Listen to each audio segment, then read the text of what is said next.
Hello friends, welcome back to my channel. ये हमारी है 8th सीरीज़ जो आज सुबह क्वेश्चंस पोस्ट किए थे उसके आंसर्स। आज भी कॉन्स्टिट्यूशन के ही क्वेश्चंस थे। अब डिस्कस कर लेते हैं। पहला है डिस्कस करना है fundamental duties specified under article 51A। अब देखो, जब यहाँ पे 51A मेंशन कर दिया है, ज़रूरी नहीं है हम दोबारा उसको आंसर में लिखें कि एज़ पर आर्टिकल 51A। ये मेंशन करने की नीड नहीं है क्योंकि ऑलरेडी क्वेश्चन में 51A मेंशन किया गया है। अब हमें बतानी है फंडामेंटल ड्यूटीज़। अब हमने ये 51A एज इट इज़ इसमें लिख दिया। अब इसमें दो चीज़ें हैं, अगर ये लाइन वाइज याद है तो हम ABCD क्लॉज कर ही लिखेंगे, बट अगर ये लाइन वाइज याद नहीं है तो हम या तो बुलेट पॉइंट्स में लिखेंगे या फिर नंबरिंग करके 1 2 3 करके, क्योंकि अगर हम ABC करके लिख रहे हैं तो वो एज इट इज़ जैसे लाइन वाइज लिखे हुए हैं हमें वैसे ही उसको लिखने होंगे। ठीक है, तो ये 51A के जो भी फंडामेंटल ड्यूटीज़ थी वो एज इट इज़ मैंने मेंशन कर दी।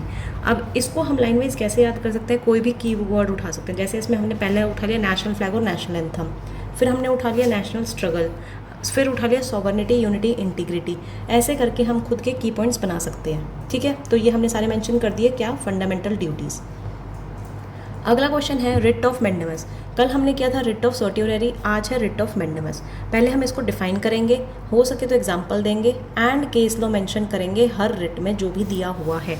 तो पहले हमने लैटिन मतलब बता दिया इसका कि we command. Writ of mandamus क्या है, वो लीगल ऑर्डर जो कोर्ट इशू करता है, डायरेक्ट करता है। किसको डायरेक्ट करता है, पब्लिक ऑफिशियल को, गवर्नमेंट अथॉरिटी को, ट्राइब्यूनल को या लोअर कोर्ट को। किस चीज़ के लिए डायरेक्ट करता है, ड्यूटी परफॉर्म करने के लिए, वो जो लीगली ऑब्लिगेटेड थे बट उन्होंने परफॉर्म नहीं करी।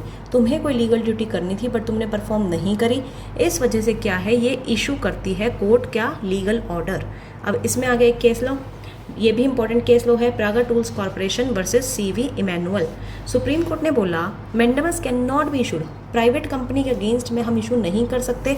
अभी बताया ना यहाँ पे पब्लिक ऑफिशियल के अगेंस्ट में हम नहीं कर सकते, प्राइवेट कंपनी के अगेंस्ट में। एज रिट जो है सिर्फ पब्लिक अथॉरिटीज़ के अगेंस्ट होती है या जो पब्लिक फंक्शंस कर रहे हैं।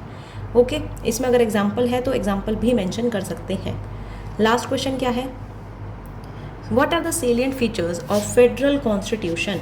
अब देखो यहाँ पे फीचर्स पूछे हैं। पहला तरीका कि हम डायरेक्ट की फीचर्स से स्टार्ट कर दें, वरना थोड़ा सा फेडरल कॉन्स्टिट्यूशन के बारे में 1 या 2 लाइनों में डिस्क्राइब करके फिर हम उसके फीचर्स बता सकते हैं।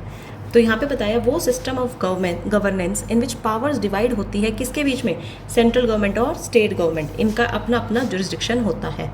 तो फेडरल कॉन्स्टिट्यूशन के फीचर्स क्या हैं, ड्यूअल गवर्नमेंट 2 लेवल पे होती है, सेंट्रल और स्टेट गवर्नमेंट। इन दोनों के अपनी खुद की पावर्स हैं, खुद की रिस्पॉन्सिबिलिटीज़ हैं।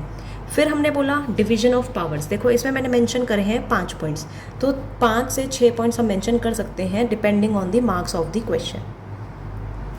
सेकेंड बोला डिवीजन ऑफ पावर्स। कॉन्स्टिट्यूशन हमें क्या बोलता है कि इसकी पावर्स अलग है, इसकी पावर्स अलग है। इसी वजह से 3 लिस्ट है हमारे पास, यूनियन लिस्ट, स्टेट लिस्ट और कंकरेंट। यूनियन लिस्ट वो लॉज जो सेंट्रल गवर्नमेंट के अंडर आते हैं, स्टेट लिस्ट स्टेट के अंडर, और कंकरेंट लिस्ट दोनों में ही शेयर्ड पावर्स होती है। जैसे इंडिया में वो लॉज जिस पे सेंट्रल गवर्नमेंट पास भी पावर होती है, स्टेट गवर्नमेंट के पास भी पावर होती है लॉ बनाने की, वो वाले लॉज आ जाते हैं हमारे कंकरेंट लिस्ट में। ठीक है, इसमें हम एग्जांपल भी दे सकते हैं। Supremacy of the constitution federal का ही फीचर है। रिटन कॉन्स्टिट्यूशन क्या माना जाता है, supreme law of land. Written constitution, federal constitution are usually written होते हैं, डिटेल्ड होते हैं। क्यों, ताकि कल को डिस्प्यूट्स राइज ना हो।